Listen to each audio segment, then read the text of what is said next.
Hello friends, and welcome to our triangles presentation in the Ask project. This is Wednesday, and unfortunately I'm having a little bit of streaming problems, so it's difficult to know whether you are hearing me or not. But in any case, I trust that the recording that I'm making will be available. So please excuse me if the stream seems to be cutting. I don't know why this is the case. There's a little bit of variation here, and I'm going to do my best to simply continue. Now, I would like to read just a little bit as a reminder of what we are doing here with these triangles of light and goodwill. This is the Tibetan statement on this. The forming of triangles of light and goodwill concerns the reservoir of energy upon the inner and etheric side of life, which will automatically and with full circulatory effect enable the exoteric work of the men and women of goodwill to make progress. All right, so that's a very great responsibility. It is not goodwill per se, says the Tibetan, but the creation of triangles of energy within the etheric body of the planet, which are deliberately qualified by goodwill. The two phases of the work are necessary and complementary. Later, when the true outer work begins, its potency will be objectively demonstrated because the Buddhas of activity will gradually become aware of the existence of the thought form in its nature of light and its quality of goodwill. So I think it's suggesting here that they are not yet aware of this, but that they will be when there is sufficient potency. And then this is an amazing idea here. They will then pour their life into it as need arises and emergency decrees. Well, the need is certainly growing, and I think we will be very fortunate indeed if we pass certain planetary emergencies, which seem to be in the making. Then, gradually, what does it say? Gradually the will of God will hold sway as our injunction expresses it.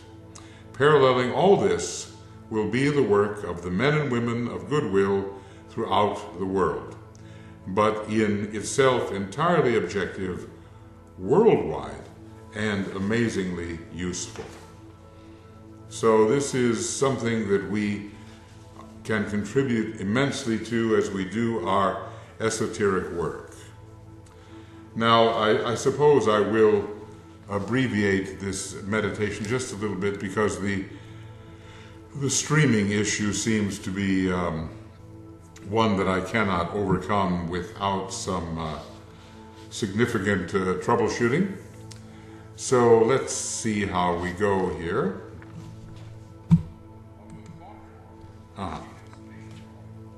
Right. Okay, just one moment, please. I'm going to change my microphone if that's okay with you. And let's just see how this will work out for us.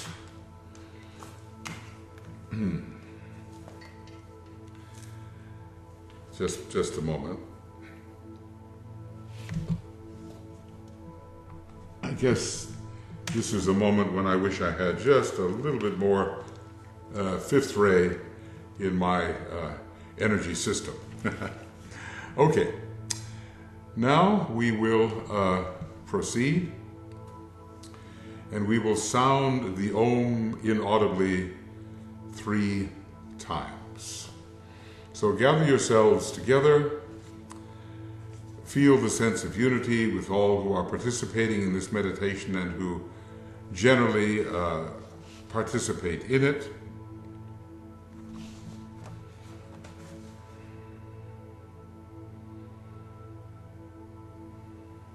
And internally, we sound the Om 3 times.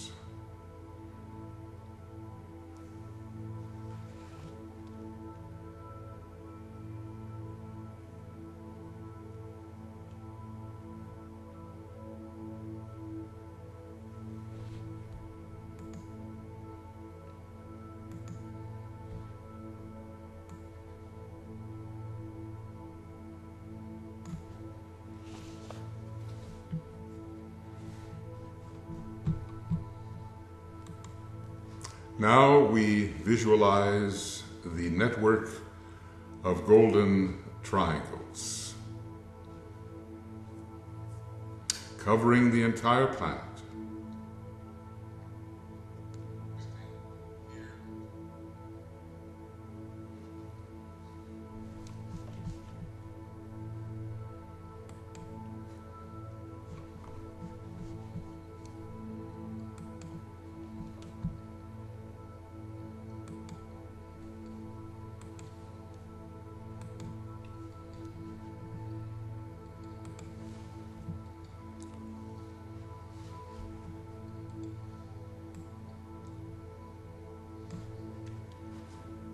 And we focus now on our own triangle or triangles, visualizing the personnel that we are involved with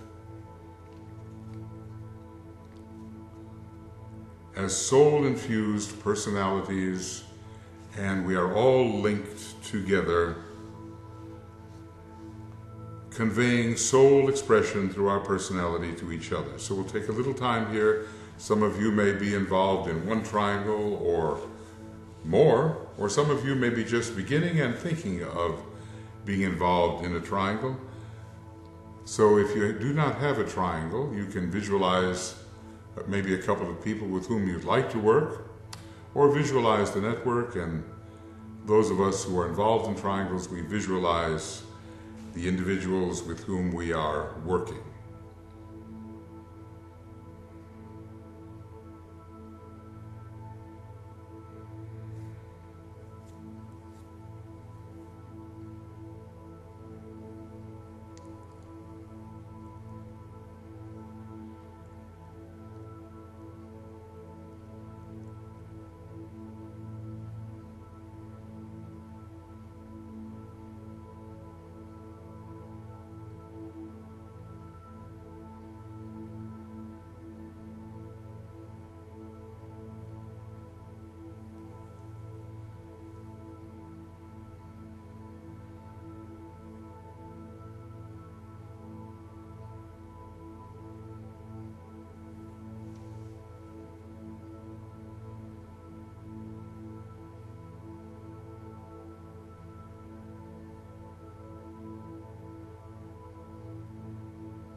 And love and goodwill are passing between the members of our triangle of triangles. We try to feel this energy of love and goodwill, which is love in action.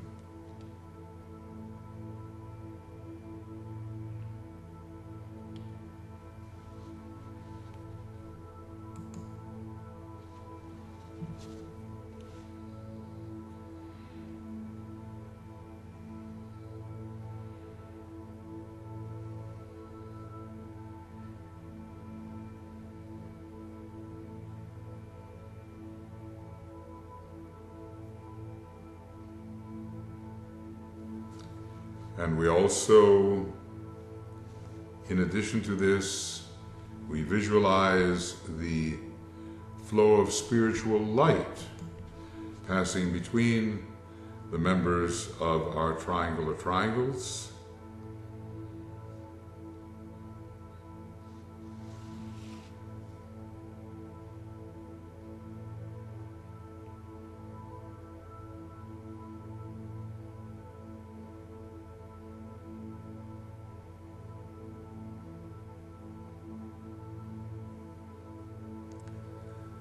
And we feel the very substance of light. Master DK has told us an esoteric formulation of the famous saying by St. Paul. He has said, light is the substance of things hoped for and the evidence of things not seen. So we imagine that we are sustaining the flow of love as goodwill and of light throughout our network, and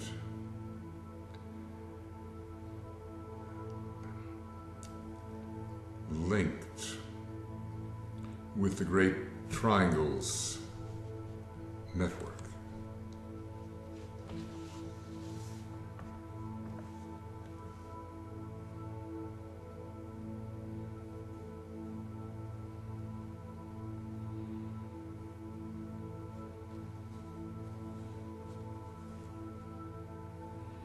We imagine all over the world this great golden network. Of course, it's not really as regular as it often appears in the diagrams, but continents are connected and different countries. And I'm sure if we've been in this work for a while, we find ourselves connecting with people in other countries.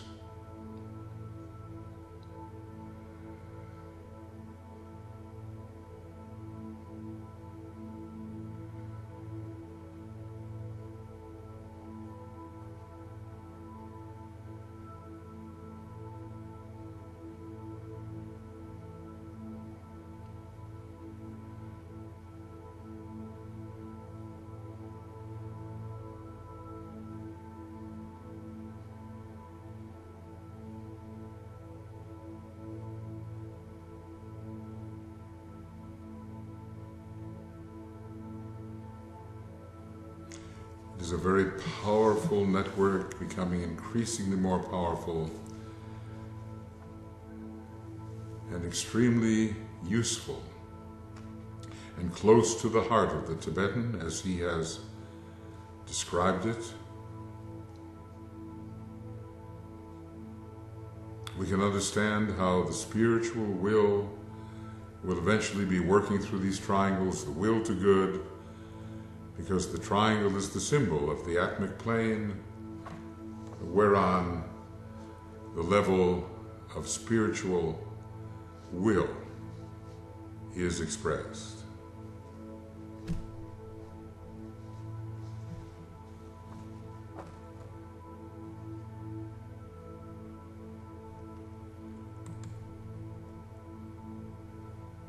And let us try to realize that this network of triangles is connected to the great Shambhalic triangle, the three Buddhas of activity in Shambhala, with the Lord of the world at the heart of that triangle. These are immense beings. It's very hard to conceive what they might really be, but to give some idea of their scale in the scheme of things, we are told that they were planetary logoi in a previous Mahamanvantara.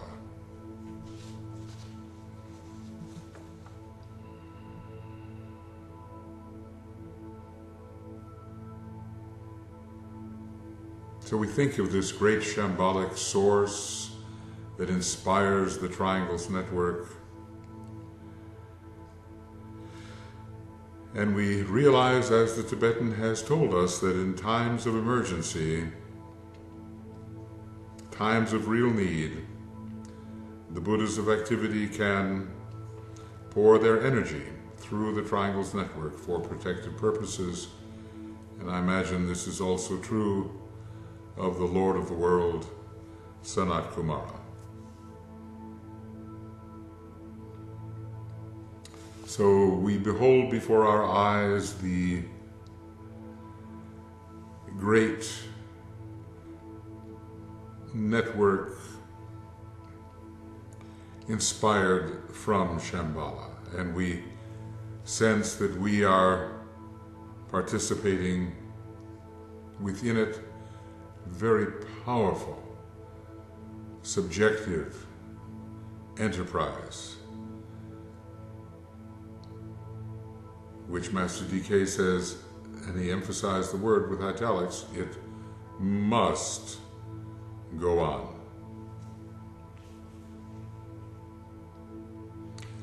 So our spiritual invocation ascends to the heights,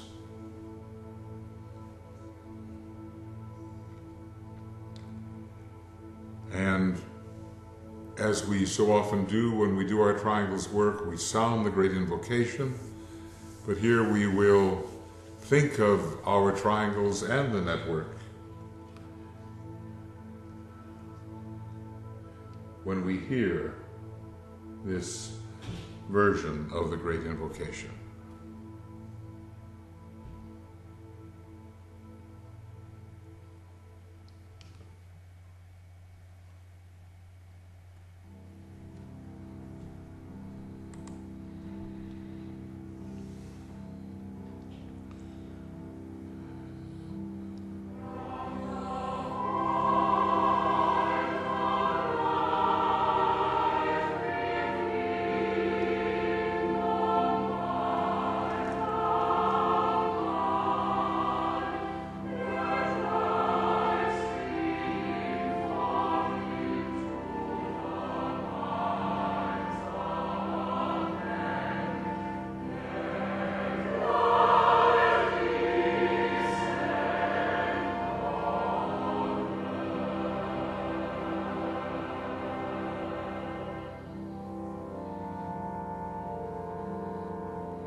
The golden network of triangles as if covers the entire planet etherically.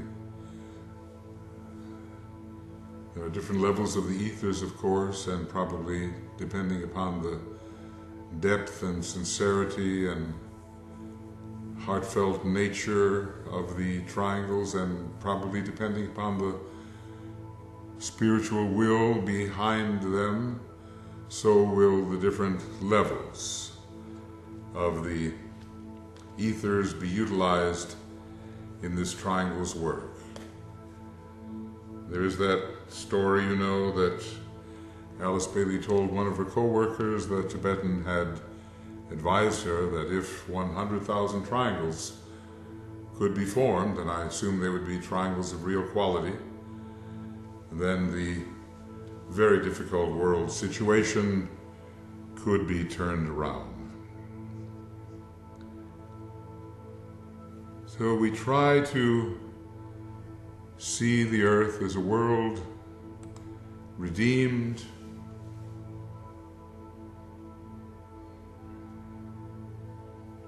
moving towards sacredness,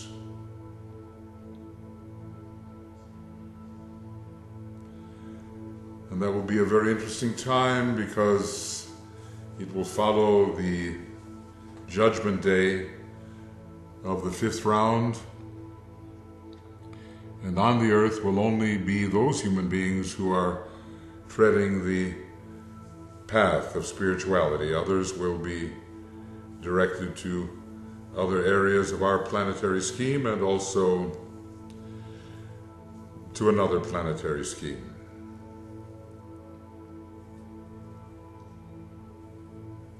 So the redemption of the earth, and we are working on that through our triangles work together. And of course, the redemption of humanity must be our first objective.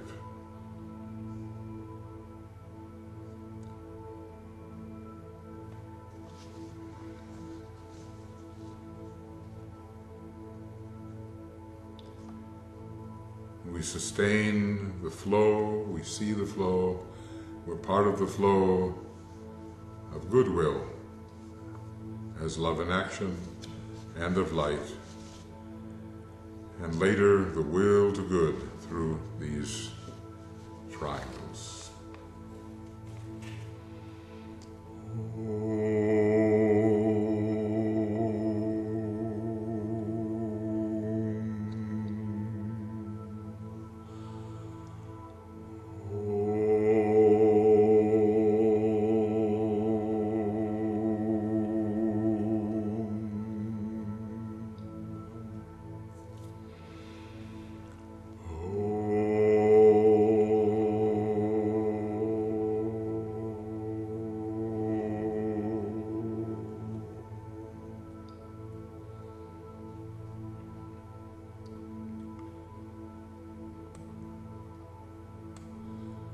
Now, tomorrow is our usual reappearance of the Christ meditation day. Probably we will not be able to have a broadcast because I think I'll be at the airport picking people up for our Initiation Mystery Week event for the Blue Rose Sisterhood. If that is not the case, then I will broadcast, but I believe given the schedules and what can happen when you're picking up a lot of people from the airport, I will be not available for the broadcast.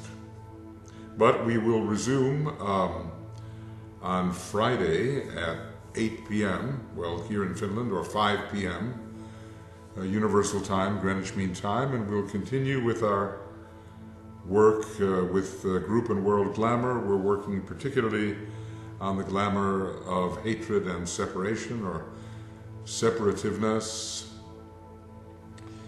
And every one of us is obliged to continue that searchlight method to help dispel the individual glamours which may be holding us in thrall. It's interesting, isn't it, that word enthrall? You know, it sounds like it's a marvelously exciting word. You're so enthralling.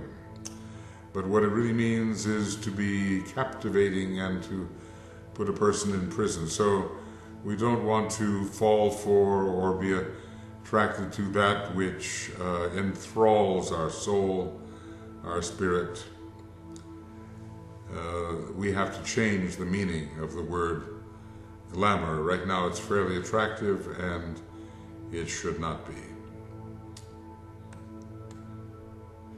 Well, friends, that will be the end of our little meditation. Hopefully things have stabilized a bit. Sometimes my stream flickers and you may not be able to receive, but now it seems like it is broadcasting fairly well, and this will be available to you in the usual way on the Makara website. So apologies for any technical issues, those of you who managed to persist and stay with it. Persistence, of course, is a tremendous necessity in the kind of esoteric work that we are attempting to do. So now we will listen together to the Gayatri, that ancient world prayer. O thou who givest sustenance to the universe, from whom all things proceed, to whom all things return, unveil to us the face of the true spiritual sun, hidden by a disk of golden light, that we may know the truth and do our whole duty as we journey to thy sacred feet. And in this case, you know, when we speak of the universe, we're speaking, I think, pretty much of our solar system. In those days, I think, when this great prayer was conceived, maybe the vastness of the universe was not so well known. But this is all about our journey to the heart of the sun and eventually to the central spiritual sun.